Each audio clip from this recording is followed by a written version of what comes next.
घायल है कि घायल है?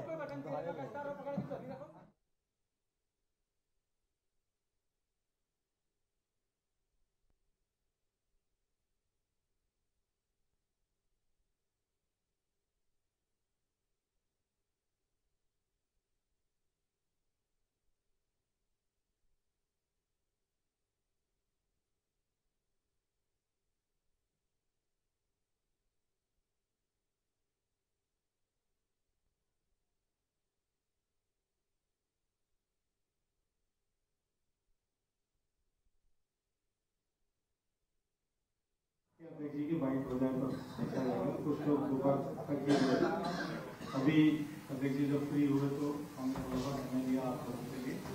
मैं इस बाइट के लिए अभी आपका परिचय कराऊं। हमारे बीच में प्रदेश अध्यक्ष के लिए मदन राठौर जी, कैबिनेट मंत्री जोगाराम जी पटेल हैं, प्रदेश के मंत्री भूपेंद्र सैनी जी हैं और प्रदेश कार्यालय प्रभारी मुकेश पारिक जी।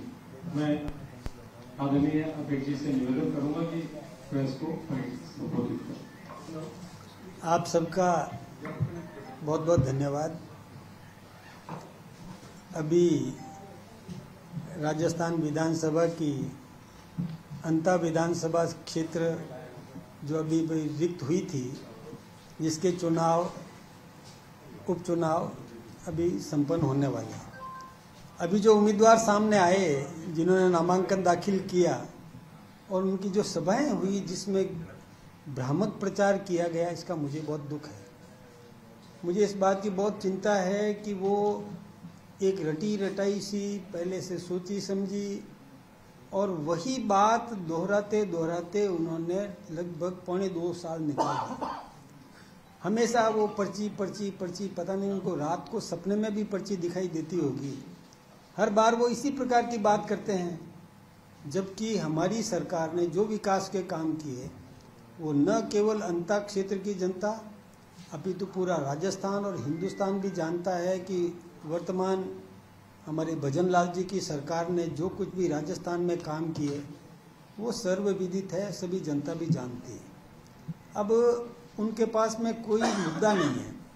जो उम्मीदवार मैदान में आए उन्होंने कोई भी नीतिगत बात नहीं की, अपने काम की कोई गुणवत्ता नहीं दिखाई और केवल भारतीय जनता पार्टी की सरकार या केंद्र की सरकार इसके बारे में बोलते रहे। जबकि कोई भी उम्मीदवार मैदान में आता है, मैं ये सोचता हूँ एक स्वस्थ परंपरा ये होनी चाहिए कि वो अपना एजेंडा पेश करे। अपना एजेंडा यदि रखेंगे तो जनता को सही दिशा मिलेगी कोई भी निर्णय करने में। अब हमारे पूर्व मुख्यमंत्री आदरणीय गहलोत साहब ने भी वही बातें दोहराई, नेता प्रतिपक्ष जूली साहब ने या पूर्व उप मुख्यमंत्री सचिन पायलट जी ने अथवा सम्माननीय डोटासरा जी ने, सभी ने वही बातें दोहराई और इसी प्रकार का भ्रामक प्रचार करने का काम करते हैं। ये देखिए, राजनीति के अंदर अपनी बात रखना चाहिए। अपनी विशेषता क्या है। अब वो ये बात नहीं रख पाए कि उन्हीं की पार्टी के एक वरिष्ठ मंत्री जो भरत सिंह जी कुंदनपुर, जिन्होंने खुला एक नारा लगाया था, भाया रे भाया खूब खाया। अब इस प्रकार के भ्रष्टाचार के आरोप उन्हीं के एक मंत्री ने लगाए और वो मुख्यमंत्री जी उस समय के या उस समय के उप मुख्यमंत्री जी, उस समय के शिक्षा मंत्री जी और वर्तमान नेता प्रतिपक्ष सभी उनके गुणगान करने में लगे हुए। तो क्यों नहीं वो अपने जो दिवंगत आत्मा जो अभी अभी इस दुनिया छोड़ करके और वो परलोकवासी हो गए, उनकी बात को उन्होंने कतई याद नहीं रखा, उनकी बात का उन्होंने कतई ख्याल नहीं किया कि इतना एक जिसको मैं एक आदर्श राजनेता के रूप में मानता हूं, भरत सिंह जी कुंदनपुर को, कि जिन्होंने इस प्रकार की बात कही थी खुलेआम, भाया रे भाया खूब खाया। मैं जानता हूं प्रमोद जैन जी भाया मेरे साथ निर्दलीय विधायक थे। मैं भारतीय जनता पार्टी से विधायक था, वो निर्दलीय थे, कांग्रेस को हरा करके जमानत जब्त करवा करके और विधायक बन करके आए थे 2003 के अंदर। आज उसके गुणगान कर रही है कांग्रेस पार्टी का प्रदेश अध्यक्ष भी गुणगान कर रहे हैं। कांग्रेस पार्टी का उस समय का जो मुख्यमंत्री गुणगान कर रहा है। थोड़ा विचार करना चाहिए। फिर जो भ्रष्टाचार की बात करते हैं, भ्रष्टाचार की पराकाष्ठा तो किसने की? ये उन्हीं की पार्टी के एक मंत्री ने खुल्लम खुल्ला कह दिया। यही नहीं, उस क्षेत्र की जनता भी जानती है।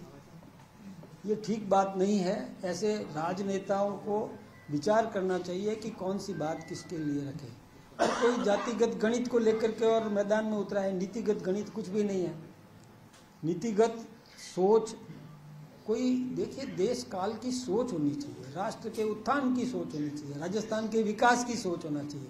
उस दिशा में तो कोई काम नहीं किया। मैं यदि बात करूं सम्मानीय गहलोत साहब की, तो वो जहां जिस क्षेत्र में चुनाव हो रहे हैं उस क्षेत्र में वो कह रहे हैं कि हमने क्या विकास के काम किए। उनको ये नहीं दिखा पानी की व्यवस्था करी, ERCP की योजना की, जिसका लाभ उसी क्षेत्र को मिलने वाला है। ये उनको ध्यान में नहीं है। जो 5 साल तक लगातार कुंडली मार करके बैठे रहे, ERCP की योजना जो पूर्व मुख्यमंत्री हमारी आदरणीय वसुंधरा राजे सिंधिया जी ने शुरू की थी, उसके बाद गहलोत साहब की सरकार आ गई। 5 साल तक उस पर कुछ नहीं कर पाए। केंद्र के मंत्री गजेंद्र सिंह जी शेखावत बार बार बुलाते रहे कि आप अपना सेक्रेटरी तो भेज दीजिए, आपका मंत्री भेजो तो भेजो, नहीं तो सेक्रेटरी तो भेजो जो चर्चा करे, हम पानी दिलवाना चाहते हैं मध्य प्रदेश से।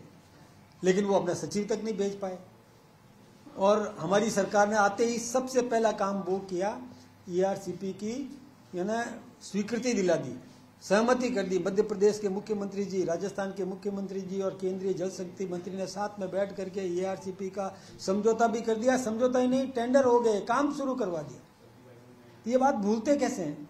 और भ्रष्टाचार की बात करते हैं तो भ्रष्टाचार तो किसने पनपाया? वो तो उनके खुद के मंत्रियों ने खुल्लम खुल्ला बोला है। तो इस विषय पर तो उनको चर्चा करना ही नहीं चाहिए था। वो करते हैं चर्चा कि खाद की कमी है। देखिए, खाद की व्यवस्था हमारी सरकार ने की है। हमारी सरकार ने किसान को और उनकी जो मिनिमम सपोर्ट प्राइस बढ़ाने का काम किया है। अभी फिर बढ़ाया है, यानी डबल से भी ज़्यादा मिनिमम सपोर्ट प्राइस बढ़ाया। अभी 3 दिन पहले हमारे केंद्रीय गृह मंत्री आदरणीय अमित शाह जी आकर के गए। हमने पुलिस को कितना मजबूत किया। मैं सोचता हूँ कि मीडिया भी अच्छी तरह से जानता है और इस राजस्थान की जनता भी जानती है कि पुलिस को चाक चौबंद किया। कितनी जिप्सियाँ दी, कितने बोलेरो गाड़ियाँ दी नई ला करके, कितनी महिला पुलिस कर्मियों के लिए स्कूटी दी, कितना उनको साधन संपन्न कराया ताकि अपराधों पर किस प्रकार से अपराधी को तुरंत पकड़ा जा सके। ये सब जानते हैं कि कांग्रेस के राज में पुलिस मार खा के आया करती थी। हमारे समय में अपराधी तत्काल पकड़े जा रहे हैं।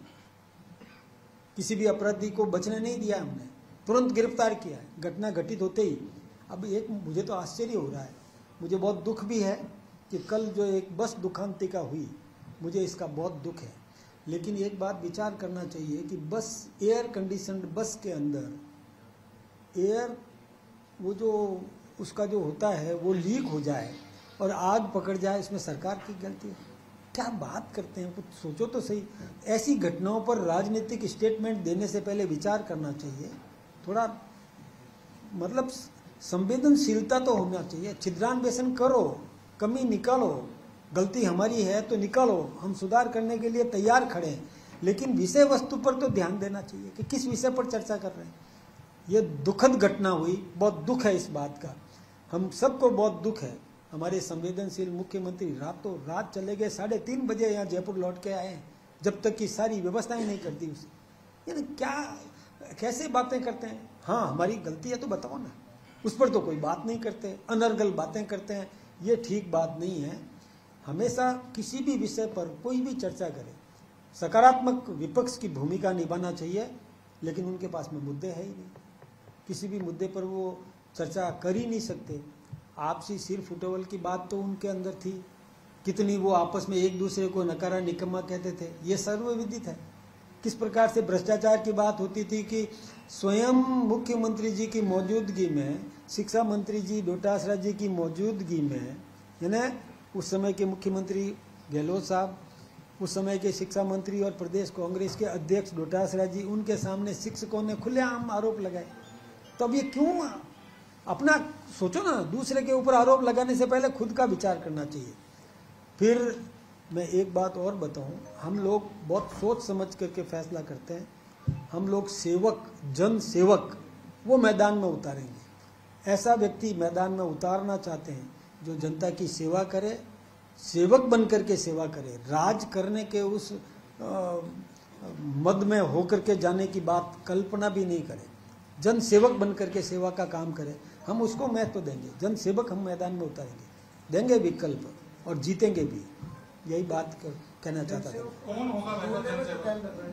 देखिए, हम जनता की अपेक्षाओं के अनुरूप उम्मीदवार उतारते, जनता की भावनाओं को टटोलते हैं, हम सर्वे करते हैं। मुझे देखिए आश्चर्य इस बात का है कि जिस समय प्रमोद जैन भैया जी चुनाव हारे, वो उसी दिन से तिकड़म में लग गए, उसी दिन से कि मैं कैसे क्या करूं, कैसे इसको फंसाऊं, इसको कब का मुकदमा, कोई 2003-4 का मुकदमा, तब से वो घात लगाए बैठे रहे कि मैं इसको कैसे पटकनी दूं, क्या करूं, इसके खिलाफ मैं क्या क्या काम करो। कोई बात नहीं, मैं न्यायालय के उस पर कोई टिप्पणी नहीं करता, लेकिन मैं ये कहता हूं कि जिस समय कांग्रेस ने सर्वे शुरू नहीं किया, जिस समय चुनाव प्रक्रिया शुरू नहीं हुई, उसी समय वो अपने आप को स्वयंभू उम्मीदवार घोषित कर चुके थे, उम्मीदवार भी घोषित कर चुके थे। और नामांकन में कहीं तारीख नहीं निकल जाए, पहले दिन जिस दिन नामांकन प्रक्रिया शुरू होनी थी 13 तारीख को, जाकर के फटाफट नामांकन भर दिया, कहीं कोई दूसरा आकर के और दावेदारी नहीं ठोक दे। यानी ये क्या बात है? क्यों लोकतंत्र में विश्वास नहीं है? जो लोकतांत्रिक तरीका अपना नहीं सकते? क्या जनता की अपेक्षाओं का पता नहीं कर सकते? क्या सर्वे नहीं कराना चाहिए था? हम विलंब हो रहा है, लेकिन विलंब कोई व्यर्थ नहीं जा रहा, हम सर्वे करवा रहे। आम जनता क्या चाहती है, जनता की सोच क्या है, जनता की इच्छा क्या है, हम उसका ख्याल करते हैं। उसके हिसाब से हम उम्मीदवार मैदान में उतारेंगे और चुनाव भी जीतेंगे, क्योंकि जनता की अपेक्षाओं के अनुरूप हम उम्मीदवार उतारेंगे तो जनता हमें आशीर्वाद देगी, निश्चित रूप से मिलेगा, हम जीतेंगे। भाजपा में ये कहते हैं कि हमारा जो 24/7 चलता है, 24 घंटे 7 दिन संगठन है, उसके बावजूद डिले हो रहा है। जब पता था कि चुनाव की तारीखें हो गई, उसके बाद डिले हो तो प्रश्न उठना लाजमी हो जाता है। नहीं, एक बात, क्योंकि उड़ीसा और जम्मू कश्मीर के उपचुनाव के प्रत्याशियों के नाम की घोषणा हो चुकी है, ऐसी क्या वजह है जो राजस्थान के अंदर लगातार देरी हो रही है? नहीं, ऐसा नहीं है। देखिए, मैं एक बात बताता हूँ, हम लोग क्या करते हैं कि सर्वे करवा करके नेतृत्व को भेजते हैं। हमारा सिस्टम जो है वो पारदर्शी है। हमारा सिस्टम जैसे एक तो सबसे खबर लेना, सूचना एकत्रित करना और एकत्रित करके नेतृत्व को दे देना। वहाँ पर भी कोई भी हमारा नेता अपनी रिपोर्ट भी देता है और उसके बाद में बहुमत के आधार पर या उसके सर्वसम्मत जो भी है वो फैसला हो जाता है। इसलिए देरी नाम की कोई चीज़ नहीं। हम विद इन द पीरियड, समय के पहले समय में ही निश्चित रूप से प्रक्रिया हमारी पूरी कर लेंगे। हम उम्मीदवार कल आपने कहा था कि आज ही घोषणा हो जाएगी। कल की आपको मैं एक बात आपको बताऊं, कल की घटना पर तो आप खुद भी बड़े चिंतित होंगे। कल किस प्रकार की घटना हो गई थी और ऐसी घटना के समय में हम कोई भी इस प्रकार की घोषणा करके या कहीं पर कोई गम, कहीं खुशी, ऐसा वातावरण तैयार नहीं करना चाहते थे।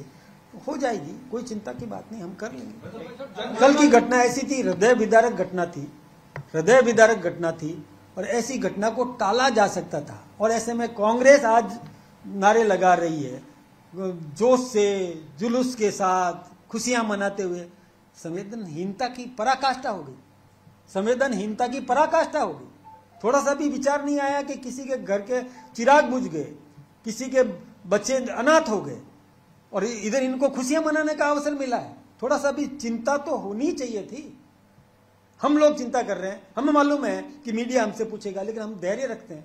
हम जानते हैं इस बात को कि स्थितियों का ख्याल नहीं रखेंगे, किसी की संवेदना का ख्याल नहीं रखेंगे, किसी की आत्मा रो रही है और उस समय हम किस प्रकार से जोश मना रहे हैं, ये थोड़ा चिंता का तो होना ही चाहिए था ना। ये जिनकी मर गई है इस प्रकार की संवेदनाएं मर चुकी है, वो कुछ भी कर सकते हैं। हम सोच समझ के काम करें। देखिए, अनुमान बेनीवाल एक आरोप लगा रहे हैं।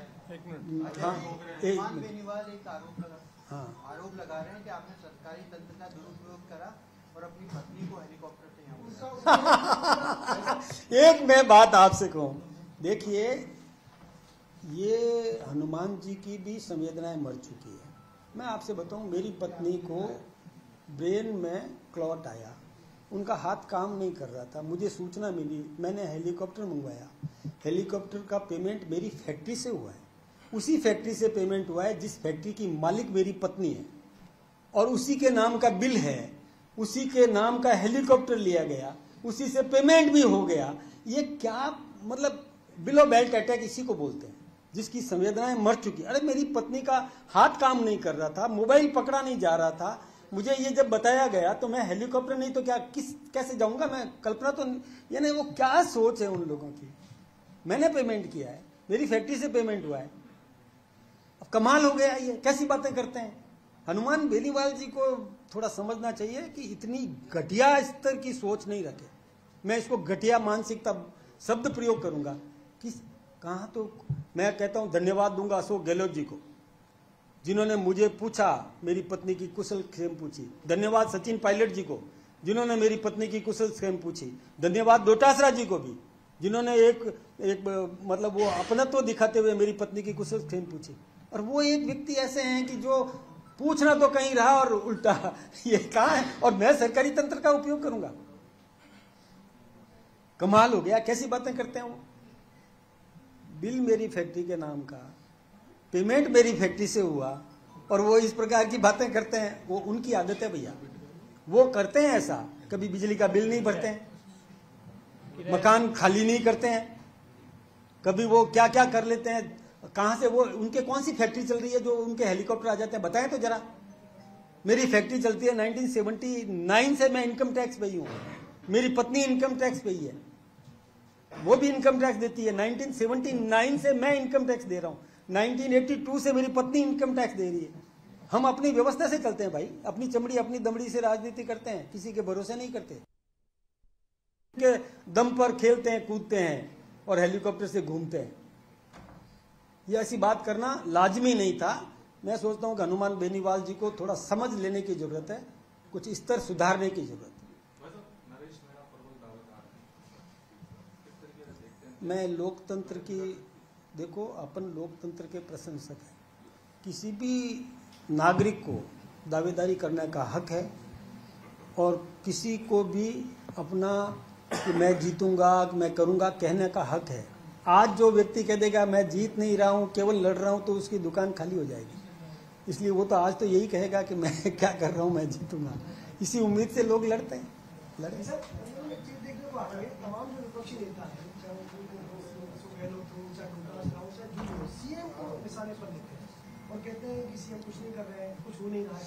मैं सीएम की बात करूं, देखिए एक बात आप समझिए कि जीतते ही ईआरसीपी का काम किया, जीतते ही राइजिंग राजस्थान का काम किया, और बाहर भी गए, इन्वेस्टर्स को लेकर के आए।